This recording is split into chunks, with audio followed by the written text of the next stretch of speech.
Off the rip, I'm going to tell you that Shedeur Sanders is in this headline because, well, we're going to be talking about Shedeur Sanders as a headline for the foreseeable future because we have, dog. Like, there's no getting around it. He's one of the most popular players in all of college football. And while diehard college football aficionados have some reservations about what he is and is not capable of, he is a truly talented quarterback.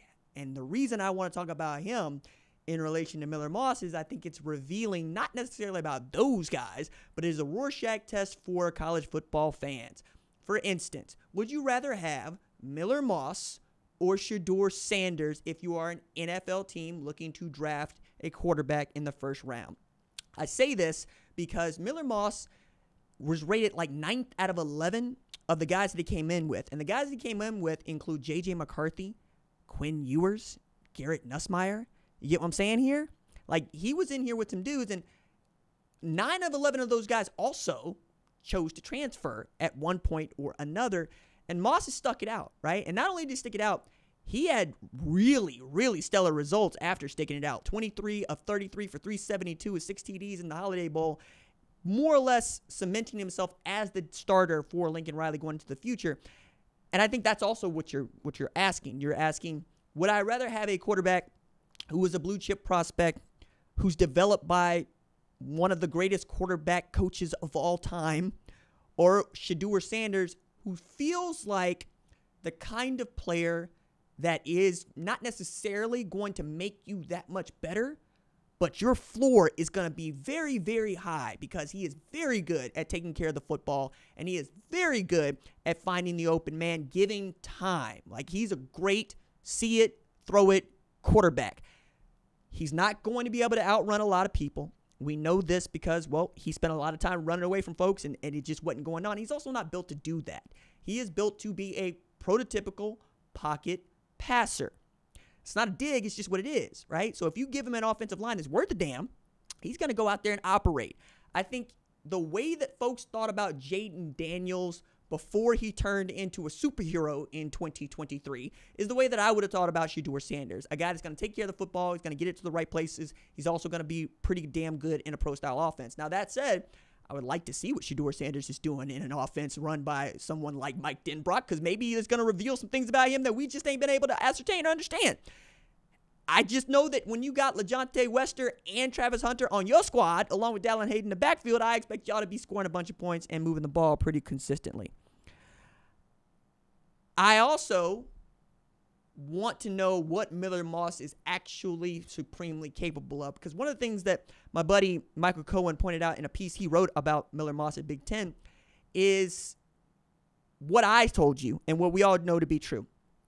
Caleb Williams was on one damn leg against Notre Dame in 2022, and Riley was much more comfortable having Caleb Williams out there than Miller Moss, which felt like a rebuke of Miller Moss at the time, and I think we're all pretty honest and sincere about that, because that's the only way it can construe is you're saying the dude on one leg is better than the guy that's got two, you know? And to that point, Caleb Williams ends up winning the Heisman Trophy despite USC not making the college football playoff and despite not winning the Pac-12 championship. Now, I think that we're talking about Miller Moss in a different context now because Riley has made it known that he's the guy. And once Moss apparently learned that it wasn't that Lincoln Riley didn't have faith in him, it's more that you really got to be in the fire for him to see it. That became true, and he got his opportunity in the Holiday Bowl, right? And he took advantage of it. I think Riley is also one of those coaches who's, like a lot of bosses, I work in a business that is very competitive, and it's very difficult to get a shot. And you don't get too many because people got a short fuse, and you got to prove you got it real quick, fast, and in a hurry. You got to have the ability to pick it up, put it down, and make it go, because people that want to develop you are also risking themselves. And that's the thing you have to understand when you are going for a job that is front-facing like quarterback. You have to win the trust of the people in charge very quickly, and you have to do it in a way that they believe you. But the only way you're going to get to do that is with opportunities and shots. So Miller had actually taken the time to prepare for his opportunity and his shot over the course of his time at USC, going from Clay Helton to Lincoln Riley, building that trust back after he thought he had it already in the bag, and then watching Caleb Williams show up, take the job. That, if nothing else, shows me your resolve, right? I know something about Miller Moss that I just don't know about Shedeur Sanders, which is that Moss will find a way to stick it out and or come out the guy. When Jade Mayava decided to transfer in after throwing for 3,000 yards at a great UNLV program, he did not flinch. He did not budge. He was going to finish at SC. And those are the guys that tend to be our favorites as fans. The guys we know could have transferred anywhere else or gone on to do something else, who decided that they wanted to be, in this case, a USC Trojan. I'm not certain that if Shedeur Sanders was ever shown the bench that he wouldn't transfer.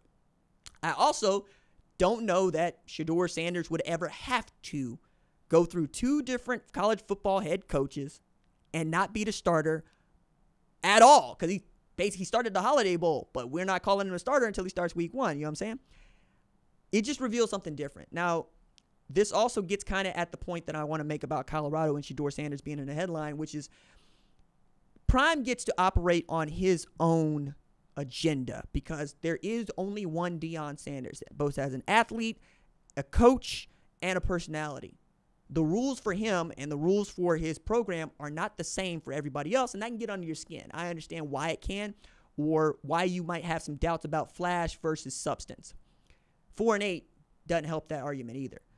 I am going to say, though, once you get to understand that and you learn what it is, it doesn't bother you anymore.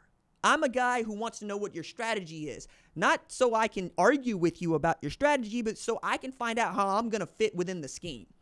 Because it makes no difference what the scheme is if you don't know what you are doing inside of it and how to exploit it. That's just it.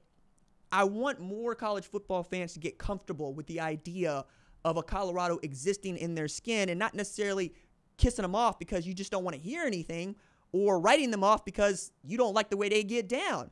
Make room for more people doing it differently, and you'll come to find out the way you do it is also the way you do it. And how you do things is how you do things. Another example of this is Colorado has more transfers this year than anybody else in the program for second straight year, 42 transfers. Clemson has 0. Both of those programs expect to be competitive in 2024. Dabo has a philosophy of not wanting to go into the portal unless he absolutely positively has to. That ain't how Prime wants to build a roster, and yet it's okay. I think when we're arguing about how people go about their business, we're arguing 2 things. 1, is it working? And 2, what do I feel about it? I tend to ask this question, especially when people are making content around me, right? When I am at the center of the thing and perhaps some decisions are being made that I'm not always with, or some decisions that I'm making they're not always with. It's a question of style. It is what we're doing right, or is what we're doing something I just would do differently? And if it's right, then leave it alone, man. Let people cook. That's the job. That's what you allow people to do. You hire them to go do what they know how to do. I say this to say that Lincoln Riley knows from coaching quarterbacks better than anybody else on the planet. If he thinks that Miller Moss has the goods, we have to start talking about Miller Moss having the goods.